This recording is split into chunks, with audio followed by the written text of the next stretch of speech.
강릉 작은 마을에 살던 장 씨는 평소 호탕하고 넉넉한 성품으로 동네에서 평판이 좋았습니다. 그런 장 씨의 집에 한 이웃이 찾아가는데 이 신발은 있는데 문을 두드려도 장 씨는 나오질 않고 혹시 못 들은 건가 싶어서 방 안까지 들어가 본 이 이웃은요, 깜짝 놀라서 서둘러 이 장을 호출합니다. 얼굴은 테이프에 칭칭 감긴 채로 손발까지 묶인 채 숨져 있는 장 씨. 18년 전 5월의 대낮에 대체 누가 이 집에 찾아왔던 걸까요?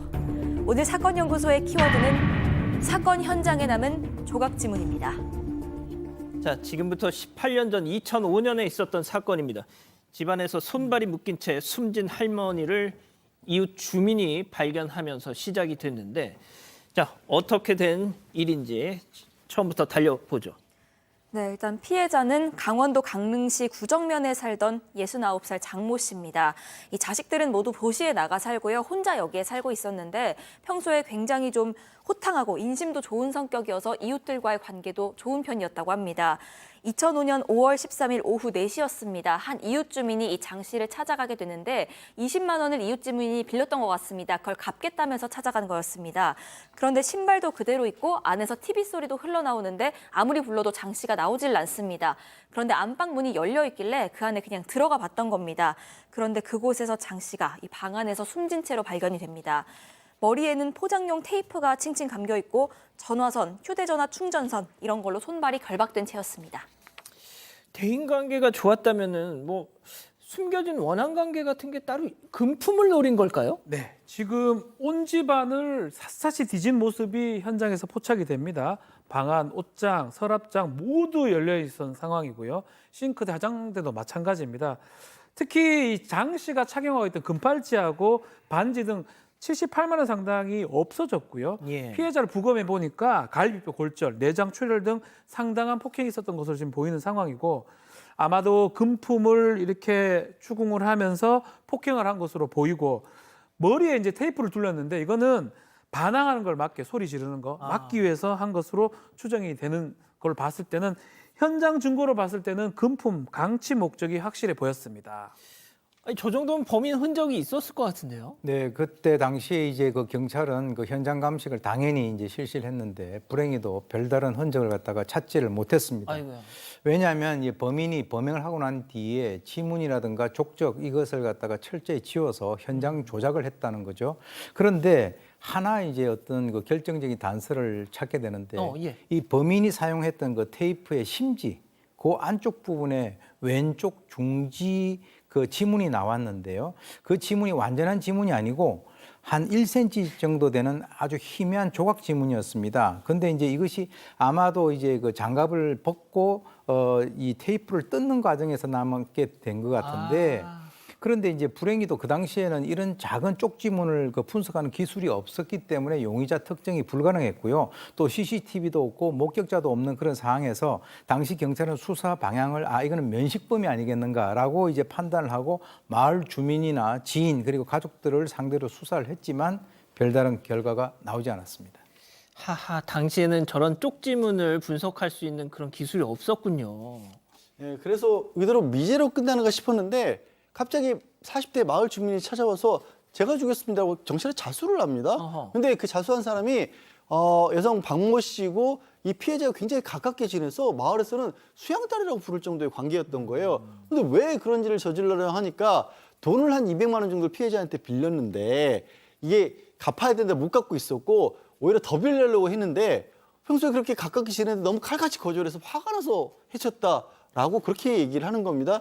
또 하필이면 또 경찰에서 이미 이 박 씨를 의심하고 있긴 했어요. 왜냐하면 사건 직후에 이 박 씨가 무당을 찾아가서 그 범인 언제 잡힐 것 같아요? 이런 걸 막 이것저것 물어봤다는 겁니다. 아하. 뭔가 이유가 있으니까 이런 걸 물어봤지 않겠냐라고 의심하고 있었는데 자수를 했던 거예요. 그러면은 뭐 해결되는 거 아니에요? 그래서 경찰도 범인이 확실하다 이렇게 생각을 했고요. 검찰로 넘겼습니다. 그런데 결과적으로 범인이 아니었습니다. 일단 이 박 씨한테 그 범행 당시에 훔쳐간 금팔찌, 반지 이런 것들 있잖아요. 이게 어딨냐고 물었더니 밭에다가 버렸다고 합니다. 그런데 버렸다는 장소를 아무리 찾아도 그 금품들이 나오질 않습니다. 또 박 씨가 범행 도구로 무슨 청소 막대기를 지목을 했는데요. 이 정작 경찰이 넘긴 증거품을 보니까 비닐도 안 뜯은 새 거였습니다. 또 애초에 그 상처 자국이랑 모양이 맞지도 않았습니다.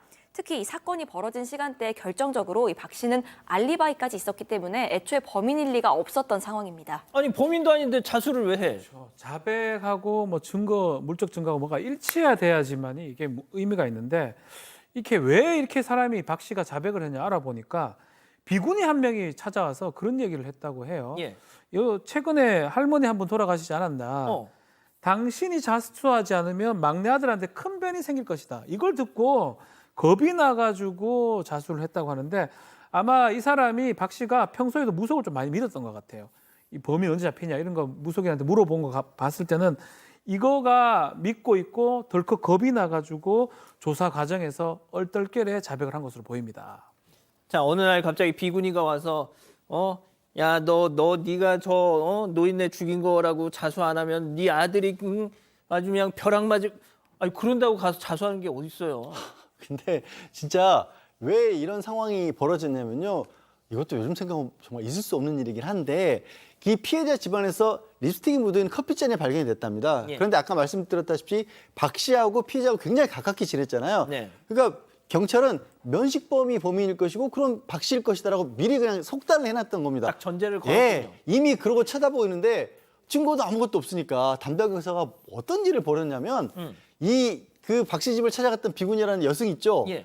자기 친누나였어요. 담당 교사 누나였어요. 홍사의 누나. 예, 누나한테 가서 저 여자가 범인 맞으니까 겁을 좀 줘봐라. 세상에. 이렇게 시켰던 거예요. 아 이게 해서는 안 될 일을 한 거죠. 세상에. 교수님. 아니 옛날 80년대도 아니고 2005년에 이런 수사를 했단 말입니까? 저도 잘 이해가 가지 않습니다. 형사 누나가 비구니인데 그 비구니가 바로 이제 그 여성을 찾아가서 일종의 겁을 줘서 자수를 갖다가 하게끔 만들었다. 이거는 이제 이 하는 그 수사관에 의해서 아주 이제 그 어떻게 보면 어처구니 없는 그 사건 조작이죠. 그러니까 그럼요. 피해자를 갖다가 전혀 그 어떻게 보면은 그 범행과 상관도 없는 사람을 갖다가 범죄자로 만드는 이런 상황이 되는데 지금 사실 그 당시에 상황 증거라든가 사용됐던 도구라든가 또는 이제 이번에 그 피해를 받았던 바로 그 여인 같은 경우는 굉장히 그 피해자 살해된 그분보다는 덩치가 상당히 작았다 그래요. 그러니까 이 그 박 씨가 장씨를 갖다 이게 어떻게 보면 결박을 했다든가 하는 이런 것들을 보게 되면 이것은 그렇게 성립이 될 수가 없는데 과학의 근거를 둔 그러한 수사를 하지 않고 무속이라든가 이런 것을 해서 지금 범인을 갖다 조작한 거 아니겠어요? 저도 이게 참 이해하기 힘든 그런 사건입니다. 그러니까요. 자, 그런데 이 기자, 이 쪽지문, 조각지문만 가지고도 그 기술이 요즘엔 워낙 좋아져가지고 최근에 지난 3월인가에 그렇게 해서 해결된 미제 사건이 있었잖아요. 네, 맞습니다. 기술이 발전하면서 그때는 특정 못했던 용의자를 2017년에 특정을 해내게 됩니다. 이 강원도 동해시에 거주하는 50살 정모 씨였습니다. 사건 당시에는 37살이었는데 이 정 씨 같은 경우에는 동거 여성을 폭행하고 강간하고 금품 방치해서 징역 7년 선고받은 전력까지 있었습니다. 또 2005년 당시에 궁핍했기 때문에 어떤 범행 동기도 충분했던 상황입니다. 사건 당시에 뭐 했냐 이렇게 추궁을 했더니요. 그날 지인 술집에서 지인하고 술 마셨던 것 같다. 이렇게 진술을 합니다. 하지만 거짓말 탐지기 조사를 해보니까 범행 관련된 질문을 하는 족족 전부 다 거짓 반응이 나옵니다. 하지만 정 씨 본인은 절대 아니라고 펄쩍 뛰었습니다. 나는 강릉에 간 적도 없다. 전과자라는 이유로 경찰이 나를 몰아붙인다. 이렇게 주장을 했습니다. 근데 12년 전 그날 지인하고 술을 마셨다. 이거를 기억하는 게 더 수상한데. 더 이상하죠. 12년 전을 어떻게 기억하겠습니까? 거기다가 확실한 물적 증거가 있기 때문에 아마 경찰에서는 계속 추궁을 했던 것 같고요. 그러다 보니까 정 씨의 주장은 내가 예전에 오토바이 있었는데 그 오토바이 안에 테이프 같은 것들을 놔두고 갔었는데 그게 아마 딴 사람한테 돌고 돌아가지고 이 조각 지문이 내가 옛날에 찍었던 게 이게 걸린 것 같다라고 주장을 합니다. 근데 경찰이 봤을 때는 이 테이프 자체가 비교적 고가기 때문에 시중에서 구하기 힘들었고요. 또 할머니가 뭐 감자 박스를 포장할 때 이 테이프를 이용했던 것 같아요. 원래 할머니 것으로 보고 이게 테이프만 남아있는 거 봤을 때는 이거는 할머니 거가 아닌가라고 경찰은 생각을 했고요. 결정적으로 이건 테이프 그때 왜 썼냐 하니까 낚시 때 받침대 만들기 위해서 이 테이프 사용했다고 했는데 실제로 같이 낚시하는 사람한테 그런 테이프가 낚시 받침대 만들 뭐 필요합니까? 어허, 라고 이런. 얘기를 했다고 합니다. 결정적인 거는 예. 오토바이가 원래 잃어버린 적이 없다고 합니다. 그래서 본인이 얘기했던 주장이 뒤집어지기 시작한 것입니다. 자, 그렇습니다. 조각 지문 이걸 할 수 있는 기술이 나오면서 12년 만에 잡힌 범인 재판에 넘겨졌습니다. 당시 모습 잠깐 보고 가시죠. 제가 없으면 판결이 이렇게 나온 거 아닙니까? 아, 찍지 말아요. 스트레스 챙겨 받는다고요. 저는 그분 한 적도 없고, 몰라요. 제가 안 찍으면 안 돼요. 본인은 살지를 못하겠다고요. 이 매스컴 저거 때문에. 아니, 죄가 없으니까 판결이 이렇게 나오다는 게 무슨 소리예요? 무죄 판결을 받았습니다. 이게 사실 이게 지문 얘기를 계속 해왔지만 이 지문 외에는 다른 증거가 없었어요. 심지어 저 재판 국민참여 재판이었는데 배심원 9명 중에 8명이 무죄로 봤고요. 그래서 재판부도 무죄 선고를 했습니다. 재판부의 판단은 그렇습니다. 이게 12년 전 일이고 12년 전 일이기 때문에 피고인 입장에서는 그때 당시 일을 정확하게 기억하기 어려울 것이라는 거예요. 그래서 이게 횡설수설 말이 안 맞는 거지 이 지문만 갖고 어떻게 살인죄라고 단정을 하느냐. 그리고 그게 현장에 있었던 것도 도저히 우리는 알 수는 없지만 이유가 예. 뭔지 모르지만 사건 외에 다른 일로 거기 있을 가능성도 배제는 못하지 않느냐. 이렇게 본 겁니다. 교수님, 뭐 일단 그 수사를 했던 경찰들 입장에서는 정말 미제 사건을 해결했다. 그래서 정말 뭐 열심히 노력했던 경찰들 입장에서는 되게 힘 빠지는 결말이네요. 그렇죠. 처음에 이제 수사를 했을 때는 그 잘못한 거죠. 그 사건을 갖다 조작을 해서 죄 없는 사람을 범인으로 몰았던, 그리고 이제 면식범이라고 이제 한정을 해서, 물론 이제 그 당시에 지문 시스템이 제대로 발전이 되지 않아서 누군지를 특정하지 못한 것은 이해를 하는데, 이것은 아마 두고두고 경찰에서 어떻게 보면은 교훈을 삼아야 될 부분이고요. 저는 이제 개인적으로 뭐 어떤 얘기를 하고 싶으냐면, 예. 지금 이 사람이 자기 오토바이를 범인으로 지목된 그 사람이 자기 오토바이를 분실해서 거기에 있는 테이프가 어떻게 글로 흘러갔을 것이다라고 이제 얘기를 했는데, 가장 결정적인 것은 경찰이 이거 확인을 안 했겠습니까? 오토바이 소유 관계 내력 조사를 다 했는데 거짓말로 밝혀졌습니다. 아이고야. 그리고 이제 당시 동거하는 여인에게도 확인을 했는데 오토바이 잃어버린 적이 없다.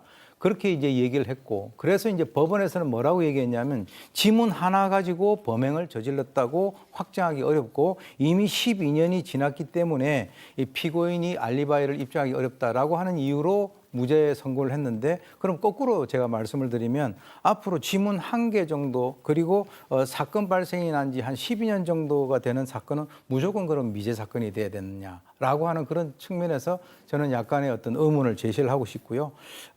이 자신이 한 그 행동은 다른 사람이 아니고 바로 그 행동을 한 그 사람의 마음속에서 자기는 알고 있을 겁니다. 예. 알겠습니다.